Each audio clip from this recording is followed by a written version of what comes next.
So it's interesting how much of our season at Opera Theatre this year actually was originally written for American audiences. The Pirates of Penzance, which is quintessentially British, had its world premiere in New York in 1879. And Puccini's Il Tabarro, one half of our quintessentially Italian double bill, had its world premiere at the Metropolitan Opera in 1918.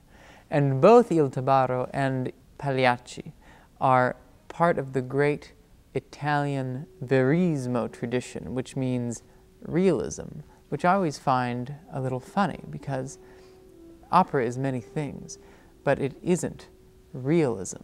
And yet, if you go with it, if you suspend your disbelief, this is as truthful as anything under the sun. And what is particularly real about these two short one-act operas is the emotions in the music. In both scores, you've got heartbreak and passion and love and betrayal and jealousy and ultimately murder just sort of seeping out of every note. You cannot get this feeling from anything in the world quite like you do from opera.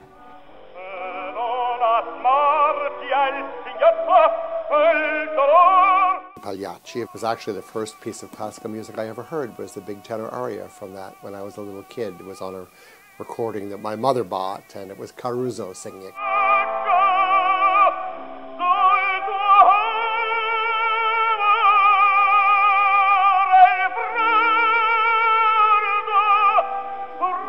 So anyway, we have these two rather intense, dramatic pieces, neither of which ends happily, I will say. So I don't want to spoil that for anyone, but they're quintessential, really blood and guts Italian opera.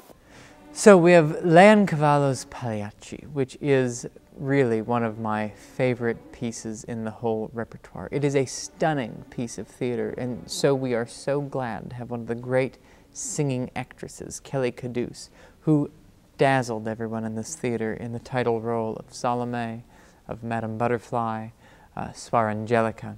Nedda, who is her character, she is part of a traveling Commedia dell'arte troupe in Italy. And on stage and off, Nedda is married to Canio, who plays the clown. But nightly, Nedda is, she's having an affair with another actor in the troupe. Nevertheless, Canio has to go on stage every night and make the crowd laugh. And there's this incredible aria, this tenor aria for Canio, when he attempts to cover his rage. And then one night, he just snaps in front of a live audience, and he takes his terrible revenge on his wife. And the last line of the opera is famous for how chilling it is as their comedy comes to an end. Jealousy is also the main theme of a love triangle in Il Tabarro as well. This is set on a barge on the River Seine in Paris. It's a very romantic setting.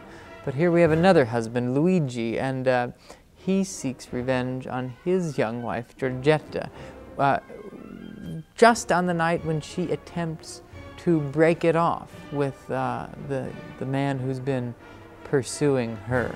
And for this incredible role, we're thrilled to have Emily Pulley making her opera theater debut. She's already had a starry career at the Metropolitan Opera and elsewhere. So we're thrilled that she's making her opera theater debut. And as the tormented husband in both operas, we have Robert Brubaker, and this will definitely bring back memories in the opera theater audience to our production of Otello several seasons back. And then we are so glad to welcome back our heartthrob Don Giovanni, ELLIOT MADORE. He plays Silvio. And to bring these two great theater piece operas to life, I'm so glad that we've got director Ron Daniels making a return with his same design team that brought us that stunning production of Sweeney Todd last year, which was not only such a hit with our audiences, but about which the critics also just unanimously raved. And so we've got Ricardo Hernandez on the set design, Emily Rebholz designing costumes, and in the first act, Tabarro, they've got sort of a gritty, very verismo, realistic world, and then for Pagliacci it sort of explodes into a carnival of color and activity. It's going to be, I think, a thrilling night in the theater. Two masterpieces about love and the human heart, and specifically marriage gone insanely wrong. We have sort of wondered whether we shouldn't sell group sales to marriage counselors for this double bill.